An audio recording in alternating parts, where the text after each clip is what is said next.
Hey guys, Infidel1258 here. Today I want to share with you my thoughts on the pre-proposal for the SPS governance to move SPS rewards away from pack ownership, nightmare pack holdings, but to be rewarded to people who are actually playing the game. This is a massive transformation of how you'll extract rewards for investment and for time and attention paid to SoulKeep. And with SoulKeep being the next thing after LAN 1.5 and LAN 1.5 being by end of August for sure, that means SoulKeep probably September. And so within the next 8 weeks, we should be able to play this for rewards. And this proposal is key. I have a lot to say about this, but I think this is so exciting for SPS holders, for Splinterlands investors, for people who believe that Splinterlands, not just the game, but the company and actually all of the interlocked sort of assets and asset classes here within Splinterlands. If you're excited for it, this should ramp up that excitement in a major way. I hope you'll stick around and stay tuned while I explain why. Thanks to the live audience who is supporting the channel and who was there present for the members only live event. If you want to be present at the members only lives, consider supporting my YouTube channel and you'll be invited and have access to all of those weekly lives as well as a library of other content. Before we get into the video, shout out to SplinterCoach.com, which will track your personalized battle history for $5 a month. You can see which monsters you play, which summoners you play, when you win, when you lose, and how that all works. That is definitely fun to look at. I spend a lot of time looking at the data, but then also it helps me get better. And if it helps you get better, then it's a tool that can help you get more reward for the same time and attention. Check it out, SplinterCoach.com, $5 a month. Let's get into the video. Okay, I'm going to try and read some of this because I really want to get my head around this and I want to comment on it in this video. Last year, a governance proposal was passed to allocate 1 million SPS tokens per month to a reward pool for the tower defense game, now known as SoulKeep. At that time, the reward pool was distributed to accounts for simply holding nightmare packs, but it states in the proposal that once the game nears launch, a new proposal would be put forth to stop awarding SPS to players for holding packs and instead begin awarding them based on gameplay. That proposal can be found here. I remember that. Now that the SoulKeep game is nearly ready for launch, we're putting forth the proposal to switch SPS reward pools allocated to the game from being awarded just for holding packs to being awarded through gameplay. The mechanism through which the SPS token holders are planned to be rewarded through SoulKeep play will be similar to how they are awarded in Splinterlands. Approximately 1.158 SPS tokens will be added to the reward pool every 3 seconds, one hive block, which amounts to 1 million SPS tokens per month.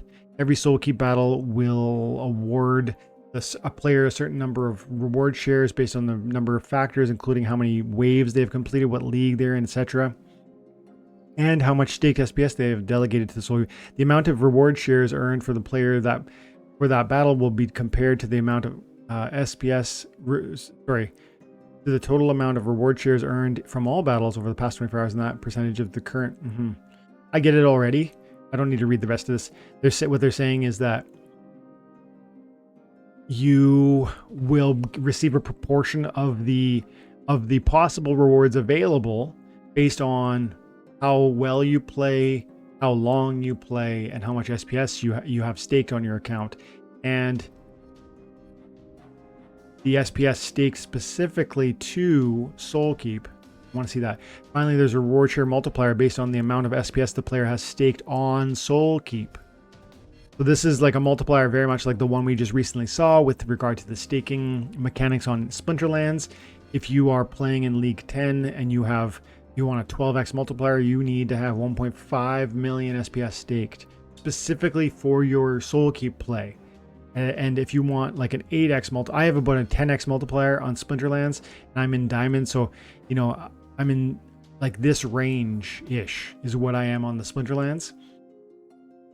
I'd need another 200, maybe 300,000 to get into the high ranges that I would want just for like existing like current reward plans. Now, I don't know if I have the SoulKeep deck that will allow me to achieve sort of high tier performance, but this is very exciting to me. This is very exciting to me. It's important to note that in order to stake SPS SoulKeep to increase the reward share multiplier in the game, players will need to delegate SPS that they own in their Splinterlands account to a special SoulKeep system. Okay. When SPS is delegated to SoulKeep, like with all delegated SPS, it will no longer count toward your SPS stake in Splinterlands. This is very important. This to me seems absolutely massive. Currently, players are able to earn a large amount of SPS from SoulKeep reward pool simply by holding Nightmare packs, and they are not required to hold or acquire any SPS to do so. If this proposal is approved and SoulKeep is launched, players will be required to hold staked SPS in order to continue earning. I am super for this. Absolutely, absolutely, absolutely for this. 99% are for it. 51 million SPS are for it. 417 votes are for it. 8 are, I guess, against it, if I'm understanding that correctly, with 500,000. Passing by a long shot. This is good. This is very exciting. I mean, why would you not want an additional sort of utility for your SPS? Of course you do.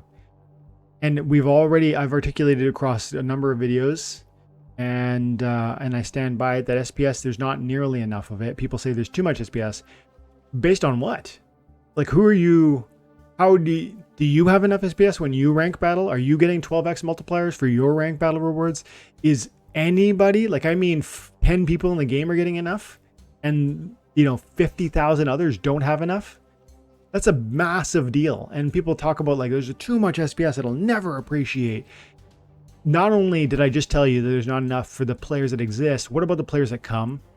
What about the SPS flywheel? Oh, they won't burn it. Why would they burn it? DEC is never going to get to peg. Yes, it will. It absolutely will. Land will help it.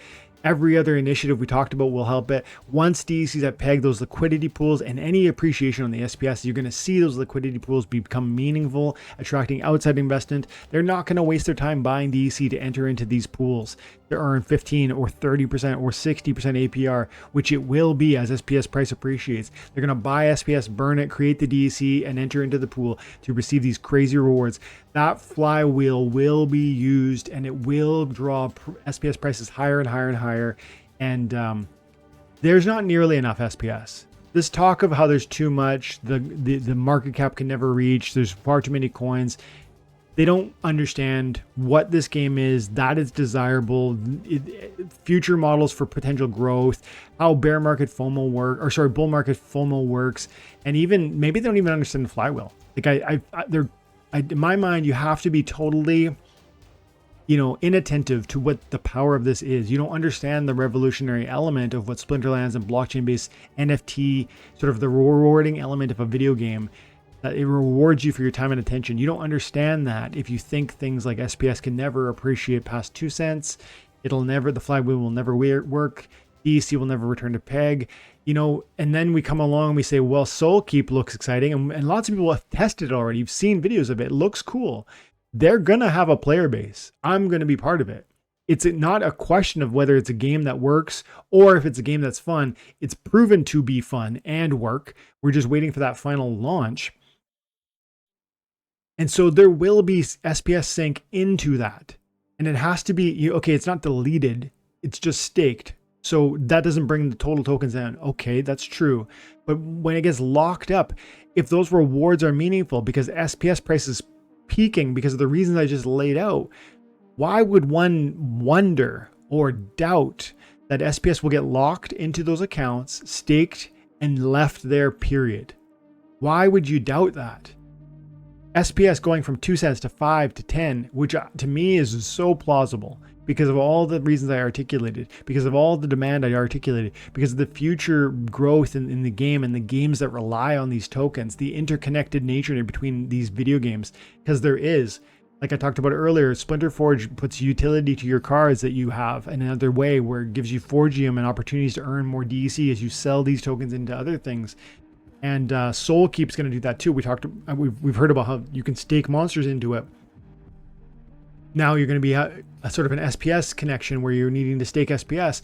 The interconnected nature of this is going to grow and grow and grow. Land is another example. You need DEC to be tied up in there. You're going to need DEC to be tied up in those liquidity pools. That's another reason why that there's not enough DEC and therefore why there's not enough SPS. So man, this is so exciting. This is very, very exciting. And I think the greatest problem that we are probably facing in the next 1 to 2 years is that the game gets to a place where the prices are too crazy that people are reluctant or can't step in a meaningful way because the price points are just so nuts. And then ultimately, some of those, because they're just chasing green candles, are going to be punished when the sort of we come back down to earth. Because these things happen in waves. Bull market up, bear market down. Try to position yourself during a bear and benefit during a bull, not the other way around. And I think you guys get it, but most don't. Wow, that's very cool.